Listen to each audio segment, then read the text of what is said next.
사랑은 여기 있으니 우리가 사랑한 것이 아니요 우리를 사랑하사 우리 죄를 속하기 위하여 화목 제물로 그 아들 예수 그리스도를 보내신 하나님 아버지, 이 시간 아버지를 찬송하고 또 찬송하나이다. 오늘 9월 마지막 주의 날을 허락하시고 그리스도 안에서 복받는 자, 예배자로 불러주심을 감사드리며 저희들 찬송과 영광을 올려드립니다.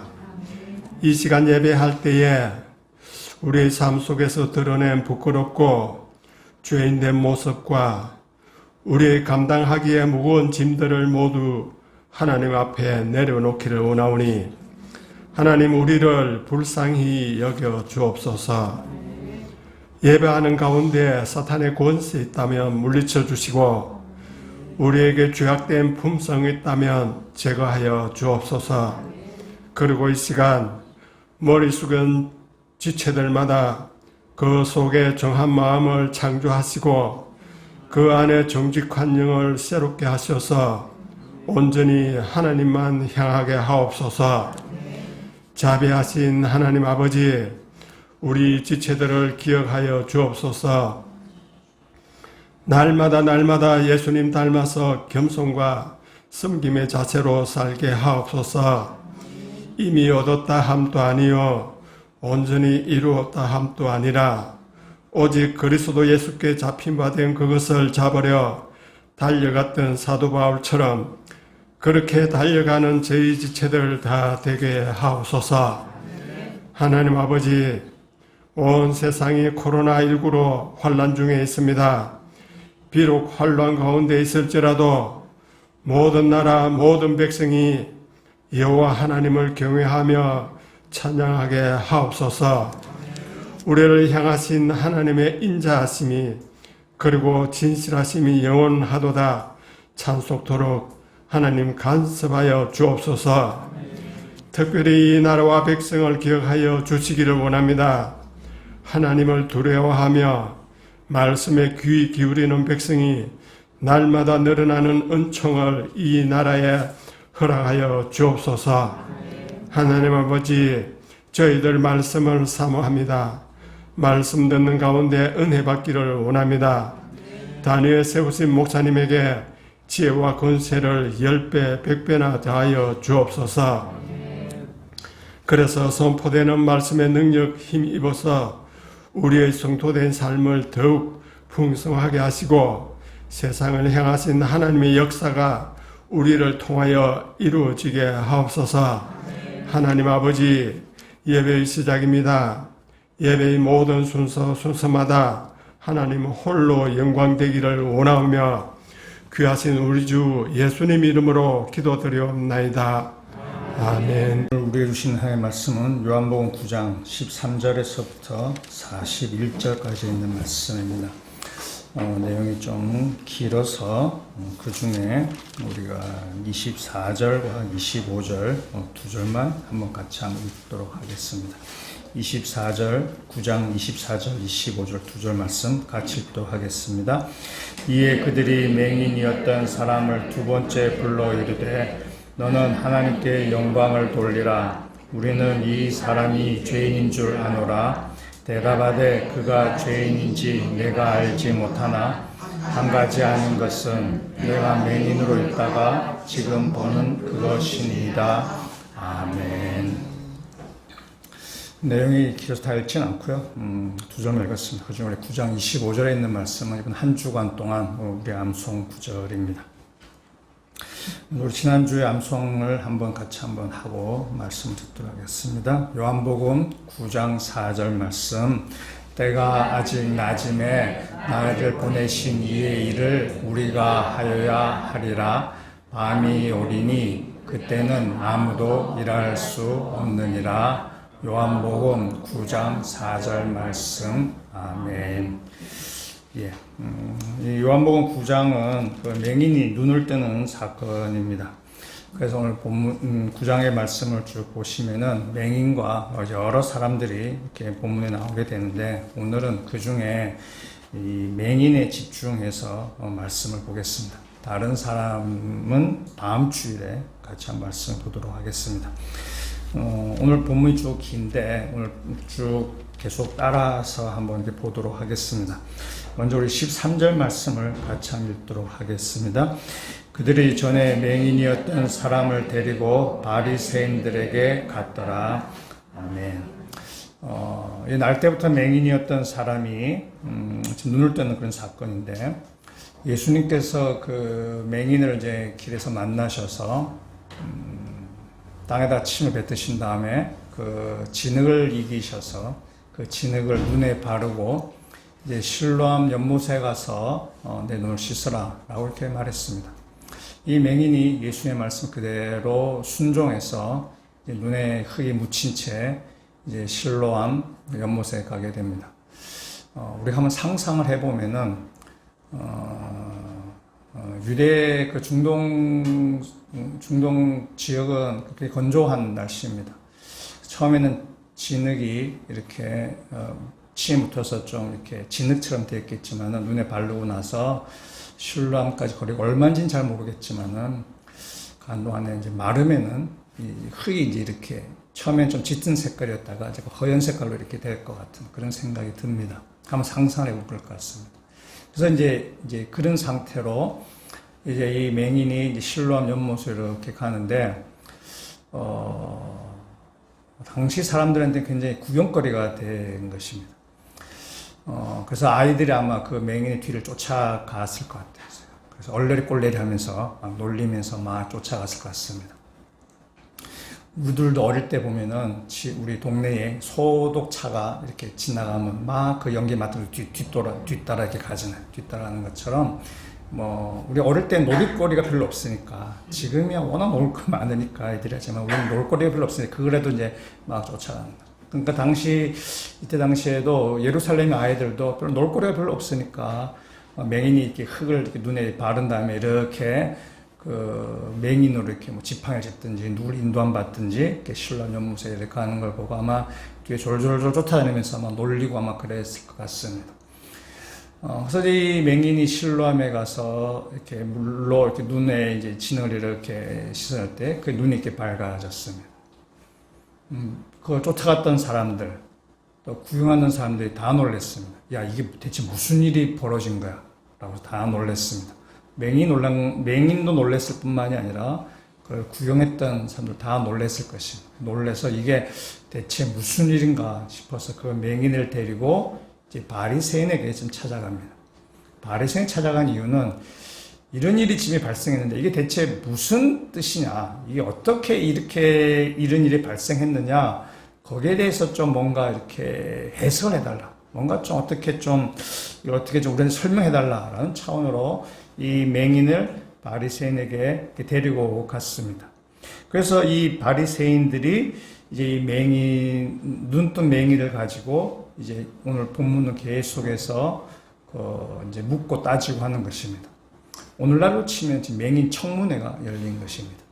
청문회 제목은 어째 이런 일이 될 수 있습니다. 어떻게 이런 일이 발생했는지 이 청문회를 열고 바리새인과 맹인 사이에 이제 대화가 이제 주고받습니다. 우리가 이제 청문회를 우리나라에 도입에 대해서 몇 번에 보게 되는데요. 청문회를 보게 되면 청문회 질문하시는 분들이 아주 날선 질문들을 하게 됩니다. 아주 날카로운 질문들 많이 하죠. 10여 년 전의 일까지, 과거 일까지 들춰내어서 이렇게 막 질문을 하는 거죠. 청문회 처음에 우리가 도입됐을 때에 다 관행으로 불법과 여러 가지 이렇게 편법을 사용했던 것이 다 드러나게 되죠. 옛날에 그런 일이 없었는데 하게 되니까. 청문회가 굉장히 질문하는 사람과 또 질문을 받는 사람이 굉장히 날선 공방이 이제 오고 가게 되는 걸 우리가 보게 되는데, 오늘 이 바리새인들이 맹인과 이렇게 대화를 주고받는데 보면은 굉장히 날선 공방들이 오늘 본문에도 이렇게 오고 가게 됩니다. 오늘 말씀은 맹인에 대해서 좀 말씀드렸기 때문에 그 대화 가운데 맹인이 한 말씀을 중점적으로 해서 말씀 한번 보도록 하겠습니다. 사람들이 이 맹인을 바리새인들에 데리고 왔을 때 바리새인들이 맹인이었던 사람에게 묻습니다. 그것이 15절 앞부분에 나옵니다. 이렇게 얘기하죠. 그러므로 바리새인들도 그가 어떻게 보게 되었는지를 물으니라고 됐어요. 바리새인들이 이 맹인이었던 사람이 눈을 뜬 것에 대해서 놀라서 묻습니다. 어떻게 당신이 보게 되었어? 라고 하니까 맹인의 대답이 15절 뒷부분에 이렇게 얘기하죠. 그 사람이 진흙을 내 눈에 바르매 내가 씻고 보나이다 하니. 그러니까 맹인은 자신에게 있었던 일을 이렇게 아주 이렇게 있었던 일들을 이렇게 자세하게 지금 이렇게 설명을 한 것입니다. 이 맹인의 대답을 듣고 바리새인들 사이에 혼란이 발생했습니다. 그것이 바로 16절에 있는 말씀입니다. 16절 말씀 같이 읽도록 하겠습니다. 바리새인 중에 어떤 사람은 말하되 이 사람이 안식일을 지키지 아니하니 하나님께로부터 온 자라 아니하며 어떤 사람은 말하되 죄인으로서 어떻게 이러한 표적을 행하겠느냐 하여 그들 중에 분쟁이 있었더니 아멘.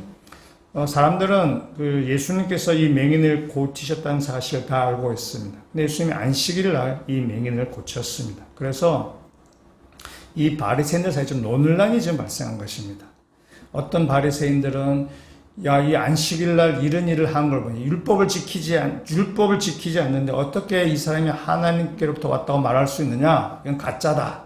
라고 주장하는 사람이 있는가 하면은 또 어떤 사람들은 만약 그 사람이 죄인이다 치면은 어떻게 이런 일을 할 수 있겠느냐? 어떻게 이 맹인 눈뜨게 할 수 있겠느냐? 라고 해서 이 바리새인들 사이에서 지금 막 논란이 일어난 거예요. 그러니까 청문위원들이 서로 지금 의견 일치가 지금 안 돼 있는 가운데 있습니다. 그래서 다시 맹인을 불러서 묻습니다. 이제 의원들이 논란이 되니까 그럼 당사자는 어떻게 생각하는지 한번 들어보자. 이 맹인 당사자는 그 생각 한번 들어보자. 라고 해서 묻습니다. 17절 앞부분에 이렇게 얘기하겠습니다. 이에 맹인되었던 자에게 다시 묻되 그 사람이 내 눈을 뜨게 하였으니 너는 그를 어떠한 사람이라고 하느냐? 너 맹인, 너 당사자잖아. 너를 눈뜨게 한 그 사람 넌 누구라고 생각해? 라고 묻는 것입니다. 맹인이 그의 대답이 뭐냐? 17절 뒷부분에 대답하되 선지자니이다 하더니 바리새인이 예상하지 못했던 대답을 지금 맹인이 한 것입니다. 바리새인이 당황을 한 것이에요. 그래서 이제 바리새인들이 맹인의 부모를 이제 불러봅니다. 부모는 어떻게 생각하는가? 이제 묻습니다. 그러니까 청문을 지금 증인을 지금 부르는 거죠. 너 이상의 이 부모는 뭐 다 알고 있지 않냐? 그래서 이렇게 부모에게 묻습니다. 이 부분은 다음 주에 우리가 오늘 맹인에만 집중해서 보겠습니다. 그래서 이제 부모에게 대한 대답을 듣고 나서 또 다시 이제 이 바리새인들이 맹인에게 다시 질문을 합니다. 그것이 바로 24절에 있는 말씀이에요. 24절에 이렇게 또 묻습니다. 이에 그들이 맹인이었던 사람을 두 번째 불러 이르되 너는 하나님께 영광을 돌리라. 우리는 이 사람이 죄인인 줄 아노라. 지금 바리새인들은 예수님을 죄인으로 막 몰아세우려고 지금 이 맹인을 막 다그치는 것입니다. 근데 맹인이 바리새인들 예상과는 다르게 그 사람이 선지자다. 이렇게 대답을 해보니까 이 바리새인들이 막 이렇게 당황을 해서 무슨 그 사람 죄인이다 라고 막 이렇게 바리새인들이 얘기합니다. 그에 대해서 맹인의 대답이 25절입니다. 우리 25절 말씀 같이 읽도록 하겠습니다. 대답하되 그가 죄인인지 내가 알지 못하나 한 가지 아는 것은 내가 맹인으로 있다가 지금 보는 그것이니이다. 아멘. 여러분 맹인의 대답은 명쾌합니다. 내가 전에 그 사람이 죄인인지 아닌지는 내가 모르겠지만 한 가지 분명한 것은 내가 눈 떴다는 사실이다. 이거는 뭐 부정할 수 없는 이야기다. 라고 맹인이 아주 그렇게 명쾌하게 이야기합니다. 이 바리새인은 사회 지도층 계급에 속한 사람이고 이 맹인은 노숙자입니다. 그냥 구걸하는 사람입니다. 서로 격이 사실 맞지 않습니다. 근데 이 맹인이 사회 지도층인 바리새인들 앞에서도 그가 당당하게 이야기하는 거죠. 왜 당당하게 이야기할 수 있느냐? 내가 눈 뜬 것만은 사실이니까. 당신들이 뭐라 그래도 내가 눈 뜬 것만은 사실이니까 난 이걸 부정할 수가 없다라고 맹인은 그 바리새인 자기 사회 지도층, 우리 지금 국회의원 앞에서 이 노숙자가 지금 이야기하는 것입니다. 주눅들지 않냐고. 난 눈 떴다. 당신이 그 사람을 죄인이라고 말해서 그 죄인인지 난 잘 모르겠다. 그렇지만 난 눈 뜬 것만은 사실이다. 라고 해요. 이 말 듣고 바리새인이 다시 묻습니다. 26절. 그들이 이르되 그 사람이 내게 무엇을 하였느냐? 어떻게 내 눈을 뜨게 하였느냐? 역시 그 사람이 뭐 마술을 부리거나 뭐 속임수를 쓴 거 아니야? 이렇게 추궁하게 됩니다. 그러니까 예수님을 죄인으로 몰아가려고 하고 이 맹인 눈 뜬 것을 믿지 않으려고 하니까 이런 질문들이 막 나온 것입니다. 야, 뭐 속임수로 쓴 거 아니야? 마술 부른 거 아니야? 어떻게 네가 눈을 떴어? 라고 해요. 그거에 대해서 맹인이 다시 대답합니다. 27절에 있는 말씀 또 같이 한번 읽도록 하겠습니다. 대답하되 내가 이미 일렀어도 듣지 아니하고 어찌하여 다시 듣고자 하나이까? 당신들도 그의 제자가 되려고 하나이까? 아멘. 여러분 이 말씀을 다시 한번 보시면 맹인의 감정을 한번 보시면은 이제 맹인이 그냥 답답해서 지금 하는 이야기예요. 아, 내가 말하는데 왜 자꾸 믿지 않으려고 하느냐? 나 지금 눈 떴는데, 내가 옛날에 맹인이었는데, 내가 지금 눈을 떴는데, 지금 잘 보인다고, 지금 열심히 잘 보고 있는데, 왜 믿지 않냐? 혹시 당신이 자꾸 물어보는 거 보니까, 당신들도 혹시 그 사람의 제자가 되고 싶은 거 아닙니까? 라고 묻는 거죠. 이 마지막 이 맹인의 얘기는 비꼬는 말입니다. 당신 혹시 제자가 되고 싶어서 자꾸 물어보는 거 아닙니까? 맞아, 그 조롱이고 비꼬는 말을 하는 것입니다. 바리새인들이 발끈했죠. 바리새인이 다시 질문합니다.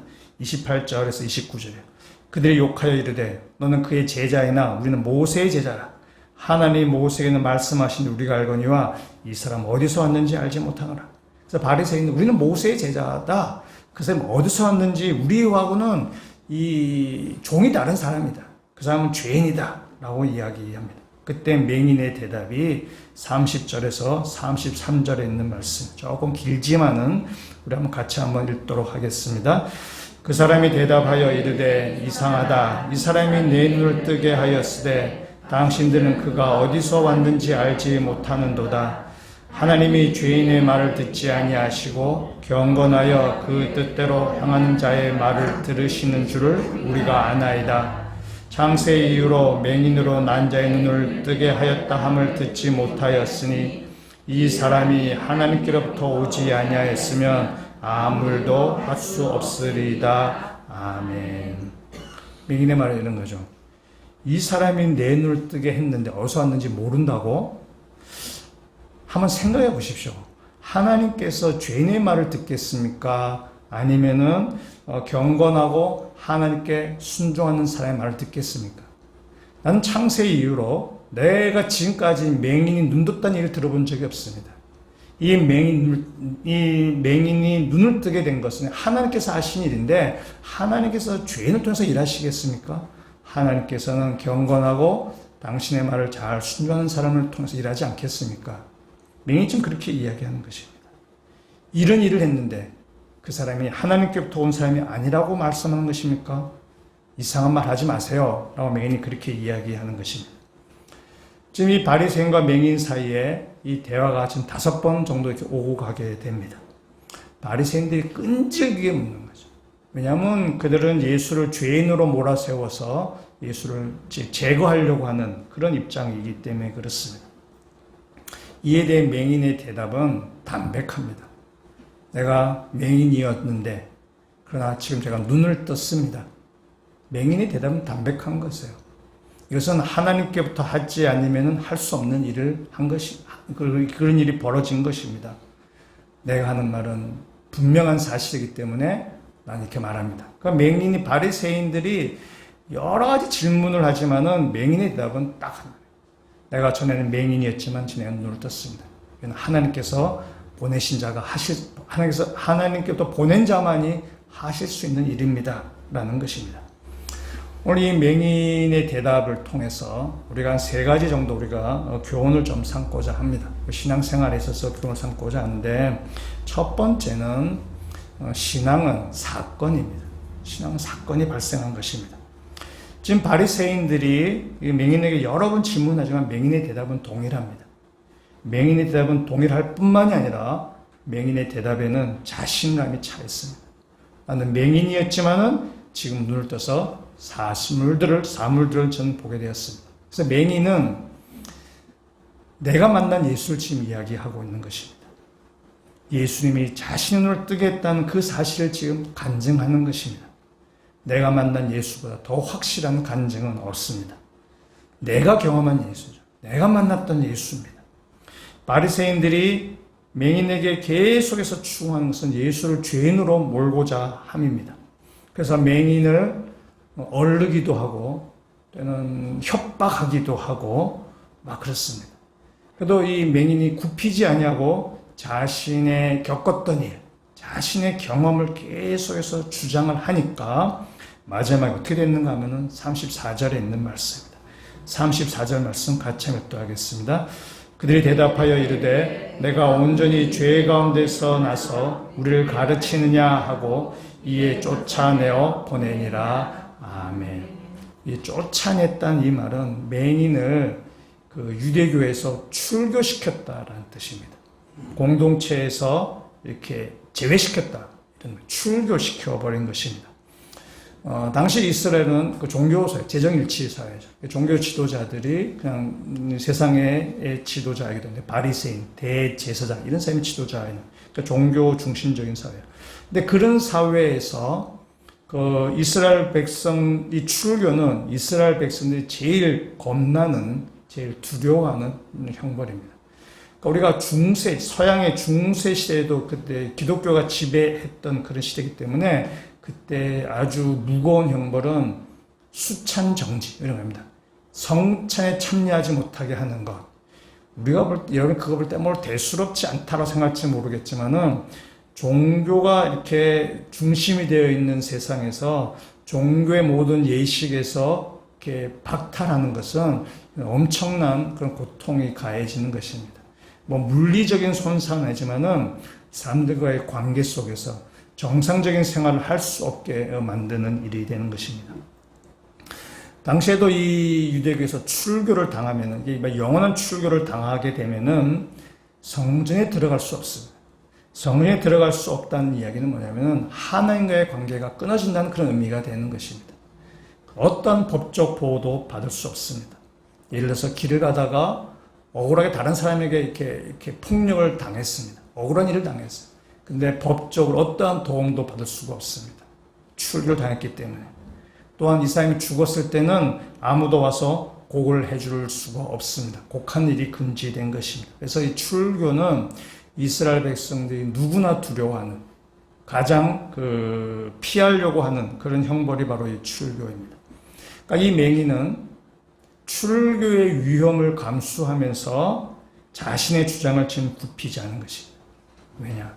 내가 겪었던 일이기 때문에 그렇습니다.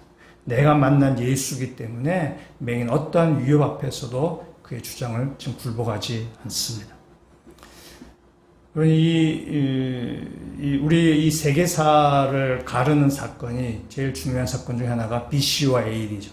예수님 이 땅에 오신 사건이죠. 그래서 BC, Before Christ, 예수 이전, AD, 아노 도미니, 라틴어로 예수 이후 그러죠. 그러니까 예수님 이 땅에 오신 사건이 얼마나 우리가 큰 사건인가를 BC와 AD로 이렇게 나눠서 우리는 이렇게 볼 수 있습니다. 근데 이것이 요즘은 또 현대사회로 들어오면서 너무 이렇게 기독교적인 색깔을 띈 그 용어라 그래가지고 이거 또 바꾼다 그러죠. 뭐 이렇게 BCE와 CE로 나눠서 Before Current Era, 현대 사회 이전, Current Era, 현대 사회 뭐 이렇게 나눈다고 합니다. 근데 아무리 용어를 바꾼다 치더라도 인류 역사에서 예수가 온 것은 그 인류의 가장 큰 사건이 되는 것입니다. BC와 AD를 나눈 사건입니다. 우리 개인의 삶에 있어서도 BC와 AD가 나눠지는 사건, 예수를 만난 그 일이 우리 인생에서 가장 중요한 사건이고 우리 인생을 완전히 변화시키는 사건이 바로 예수를 만난 사건이라는 사실입니다. 신앙은 바로 이 사건입니다. 예수를 만난 사건이 바로 신앙이에요.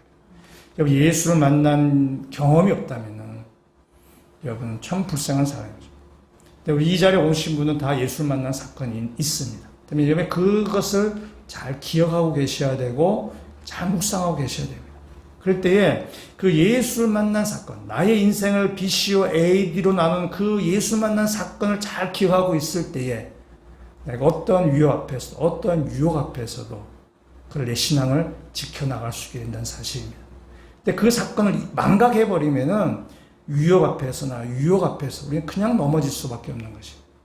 때문에 여러분이 우리의 신앙에 있어서 이 예수를 만난 이 사건, 여러분이 잘 묵상하시고 잘 기억하셔서 여기 어떤 유혹, 어떤 시험 앞에서도 내가 만난 예수를 고백함을 통해서 그 위험과 시련과 유혹 앞에서도 능히 이겨나가시는 그 믿음의 성도가 되시길 주여 부탁드립니다. 두 번째, 이 맹인의 대화에서 우리가 볼 수 있는 것은 신앙이라는 것은 성숙되어져 간다는 사실입니다. 지금 맹인이 눈을 떴는데요. 맹인이 눈을 떠서 예수님을 알아보았을까요? 맹인은 날 때부터 지금 맹인입니다. 예수를 한 번도 본 적이 없는 사람입니다. 눈을 뜨자마자 예수를 알아봤을까요? 또 맹인이 이제 실로암에 가서 눈을 떴는데 예수님이 실로암에 계셨을까요? 예수 실로암에 계시지 않으셨습니다. 그러니까 맹인은 예수가 누군지 모릅니다. 예수를 본 적이 없습니다. 예수를 몰랐던 맹인 예수를 몰랐습니다. 그래서 사람들이 맹인에게 어떻게 눈을 떴어? 뭐 어떤 일이 일어났어? 라고 할 때에 맹인이 뭐라 대답을 했는가 하면 제일 처음에 11절과 12절에 맹인이 이렇게 대답을 합니다. 우리 11절, 12절 말씀 같이 읽도록 하겠습니다.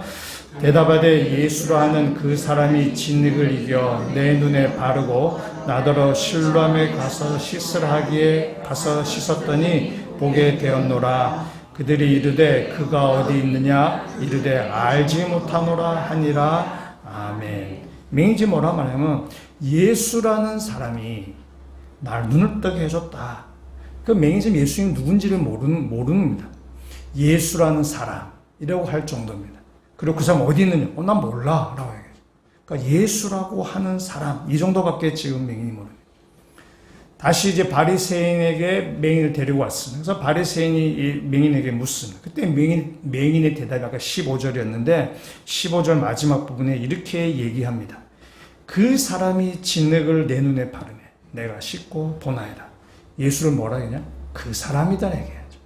아직 예수가 누구인지를 잘 모르는 것입니다. 바리새인들이 다시 묻습니다.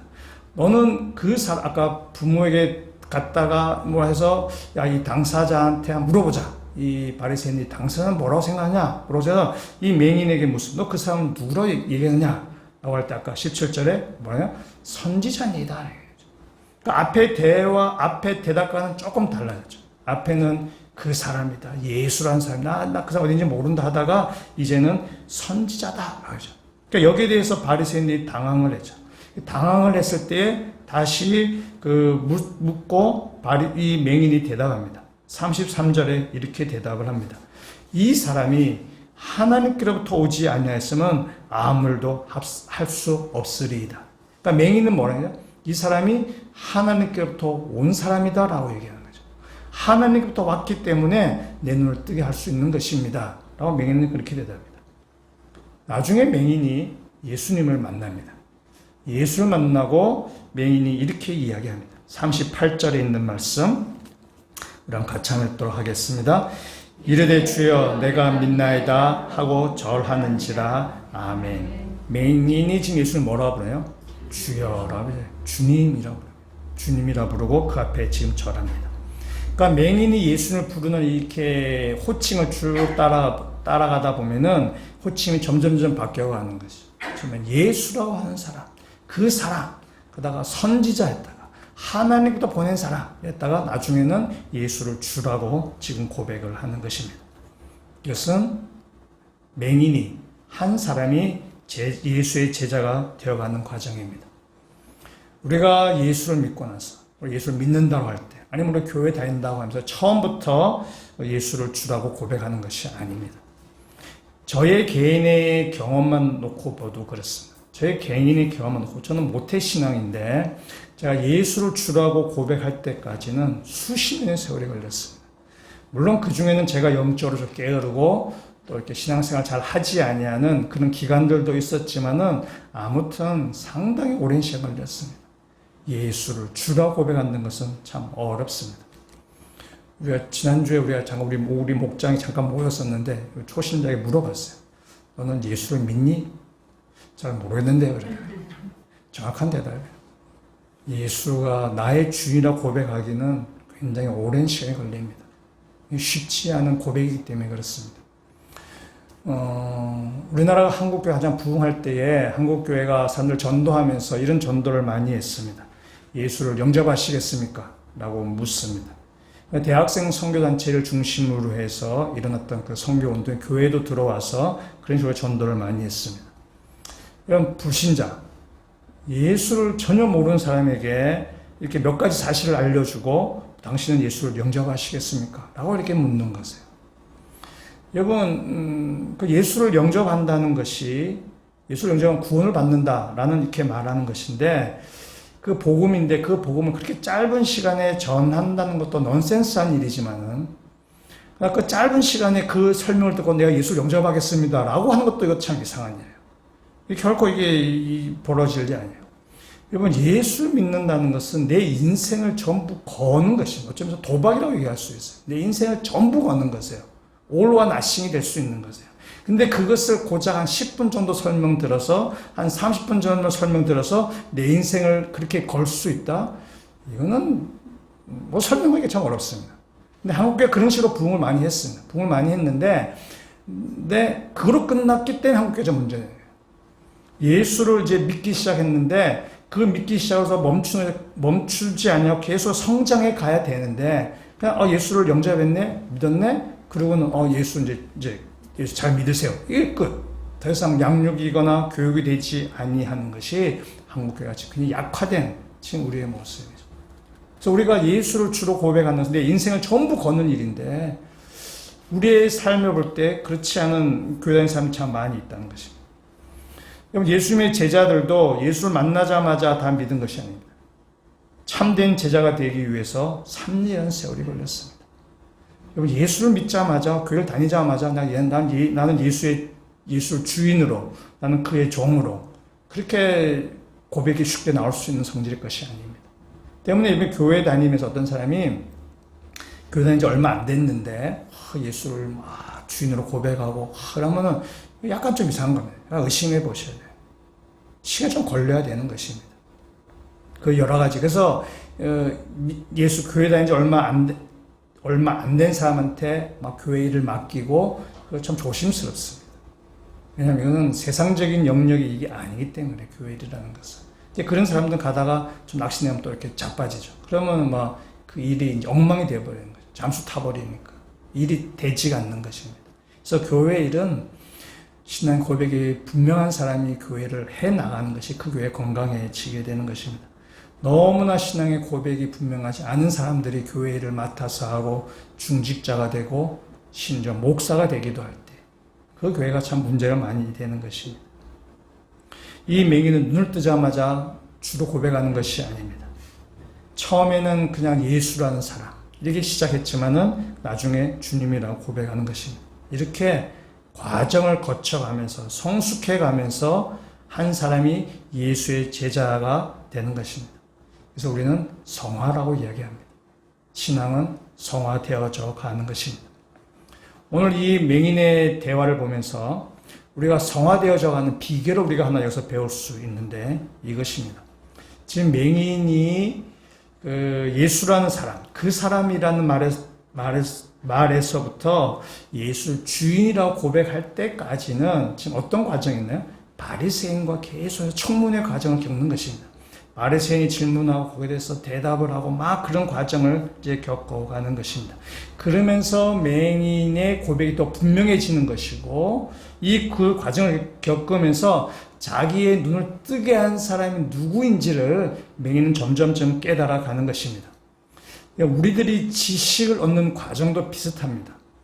우리가 무슨 책을 읽잖아요. 책을 읽을 때에 책을 읽고 탁 덮어버리면은 책의 내용 가운데 몇 프로 남는 것이 없습니다. 우리 가운데.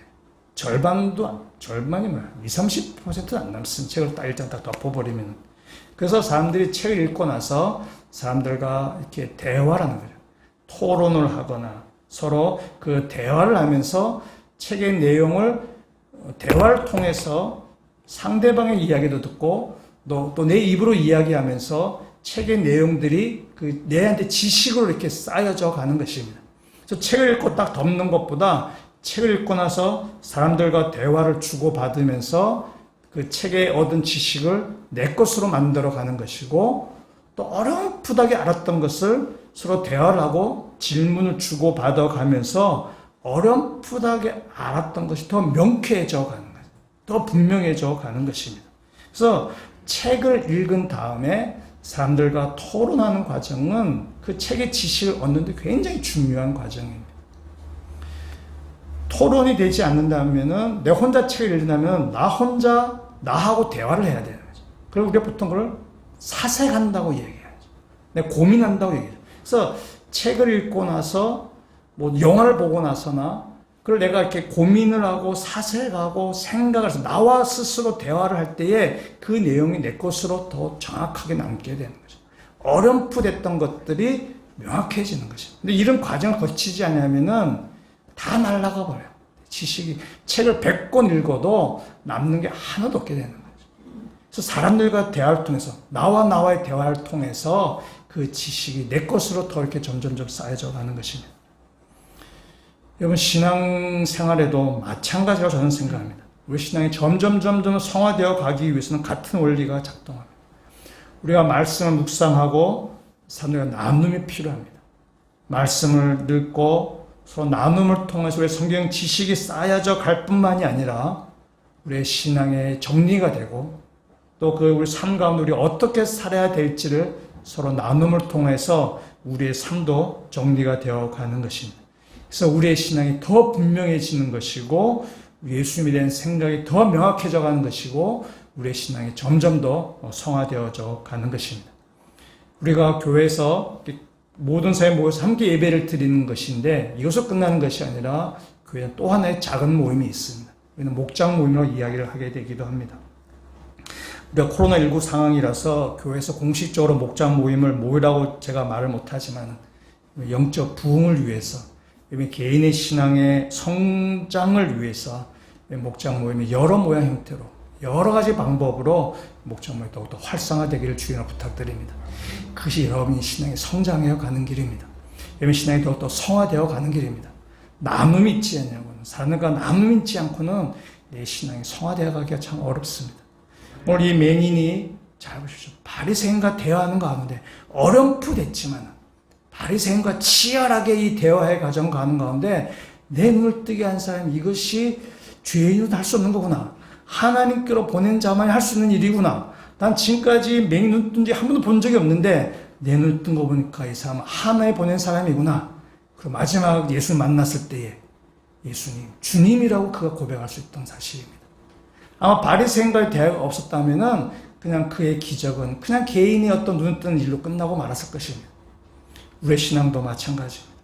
우리가 함께 대화하고 함께 나누고 함께 우리의 삶을 같이 하면서 예수님에 대한 지식과 우리의 삶의 변화가 점점 일어나서 우리가 신앙이 점점 더 성화되어져 가는 그렇게 점점 더 거룩해져 가는 믿음의 성도가 되시기를 주님으로 부탁드립니다. 세 번째 한 가지 우리가 배웠으면 신앙은 고난의 길을 가는 것입니다. 지금 이 바리새인이 맹인에게 자꾸 물어봅니다. 근데 맹인은 예수님이 자기의 눈을 뜨게 했다는 사실을 부정하지도 않고 예수님을 선지자로 하나님께서 보내신 자라고 지금 말합니다. 그래서 유대인은 그 맹인을 출교시켜 버렸습니다. 이 맹인이 지금 이 유대인 공동체에서 지금 쫓겨나가게 된 것입니다. 앞서도 출교가 얼마나 유대인들이 무서운 형벌인가를 이야기했지만은 이 출교를 당하면은 가족, 친지, 부모, 친구와 모두 다 이렇게 이별할 수밖에 없습니다. 왜냐하면 출교 당한 자와 함께 식사를 하면은 그 사람도 정죄를 받아서 정죄를 받기 때문에 출교 당한 사람이 상대해 주려고 하지 않습니다. 왜냐하면 본인도 이렇게 죄인으로 정죄되기 때문에 그렇습니다. 때문에 직업도 가질 수가 없습니다. 그래서 출교를 당한 사람들 가운데 많은 사람들이 자살하거나 아니면 나그네로 이리저리 방황하면서 아주 비참하게 살다가 생을 마감하는 경우들이 꽤 많이 있다고 합니다. 지금 맹인이 지금 그런 일을 당한 것입니다. 출교를 당한 것입니다. 그때 예수님께서 찾아오셨습니다. 35절 이렇게 얘기하고 있습니다. 예수께서 그들이 그 사람을 쫓아냈다 하는 말을 들으셨더니 그를 만나서 이르시되 내가 인자를 믿느냐? 예수님께서 묻습니다.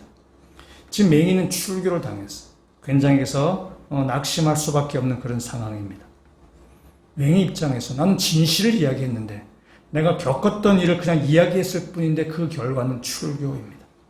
사람들과 단절되는 출교입니다. 정상적으로 사회생활을 할 수 없는 그러한 지금 상태가 되어버린 것입니다.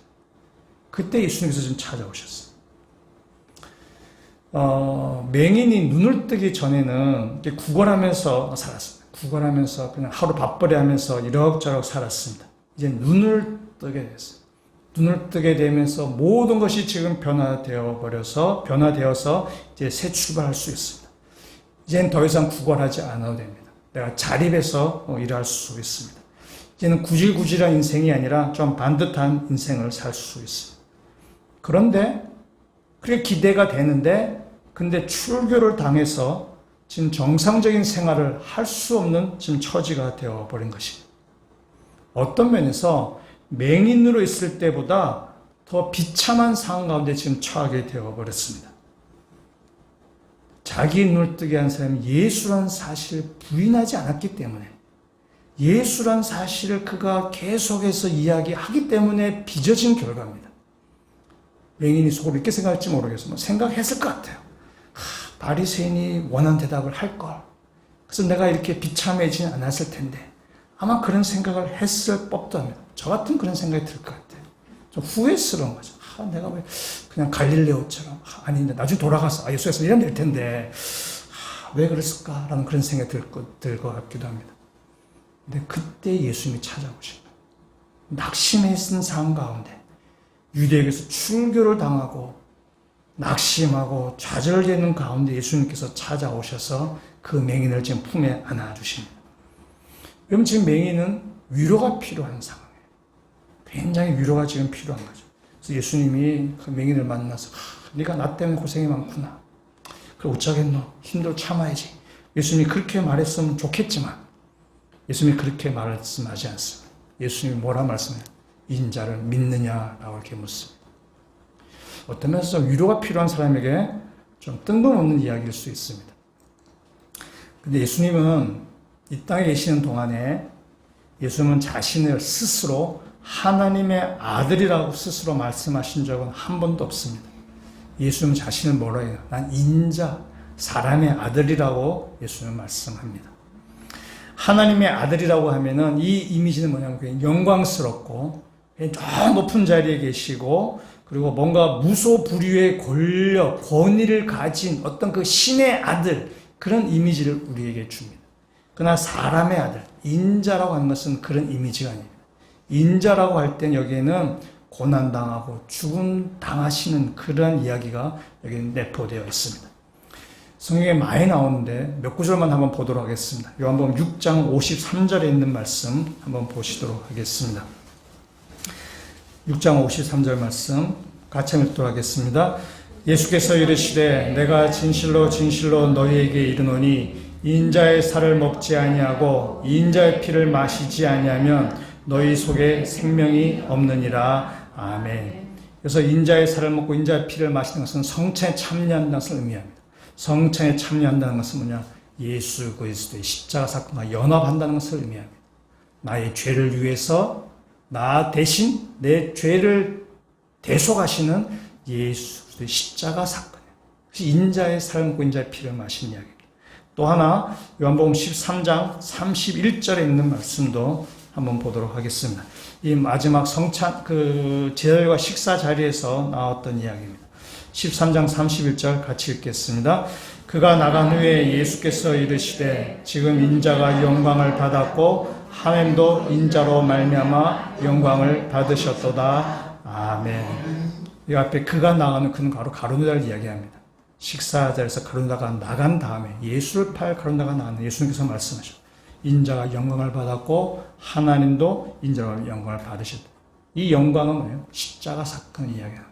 그래서 인자라고 말할 때는 예수님의 십자가 사건이 그 안에 담겨져 있는 것입니다. 그래서 인자라는 의미는 고난, 십자가 사건을 의미하는 것이 예수님의 인자라고 하는 이야기예요. 마가복음 하나 보시면 앞에 스크린 참고인데 마가복음 10장 45절에 다른 복음서를 한번 얘기하는 것입니다. 마가복음 10장 45절에 이렇게 이야기하고 같이 읽도록 하겠습니다. 인자가 온 것은 섬김을 받으려 함이 아니라 도리어 섬기려 하고 자기 목숨을 많은 사람의 대속물로 주려 함이니라. 아멘. 마가복음 10장 45절은 마가복음 전체 요절이라고도 해도 되는 구절입니다. 여기에 말하는 예수님이 오신 사건이 무엇인가를 이야기하는 거죠. 예수님 오신 사건은 우리를 섬기기 위해서 어떻게 섬기느냐? 자신을 대속물로 내어줌을 통해서. 그래서 우리를 구원하시기 위해서 이 땅에 오신 것입니다. 인자가 온 것은 섬기기 위해서, 대속물로 주기 위해서 오셨다라고 말씀하십니다. 그래서 예수님이 자신을 인자라고 이야기할 때는 하나님의 아들의 그런 이미지가 아니라 영광, 그러니까 우리가 쉽게 말하면 영광, 그다음에 뭐 무소무리의 권력, 어떤 이 세상을 막 그 아주 이렇게 지배하는 그런 신의 아들의 그런 아주 이렇게 그런 개념이 아니라 고난 가운데, 고통 가운데 십자의 길을 걸어가시는 그 예수를 얘기할 때 인자라고 이야기합니다. 예수님께서 맹인을 만나셨어요. 낙심되었고 출교당한 그 맹인에게 만나서 묻습니다. 인자를 믿느냐라고 말씀하십니다. 그래서 맹인이 대답한 것이 36절입니다. 36절 말씀을 같이 한번 읽도록 하겠습니다. 대답하되 이르되 주여 그가 누구시오니까 내가 믿고자 하나이다. 아멘. 예수님, 인자가 누군지 내가 잘 모르겠지만 내 눈을 뜨게 하신 분, 선지자로 보내신 분, 하나님 보내신 그 분이 소개하는 분이라면 제가 믿겠습니다.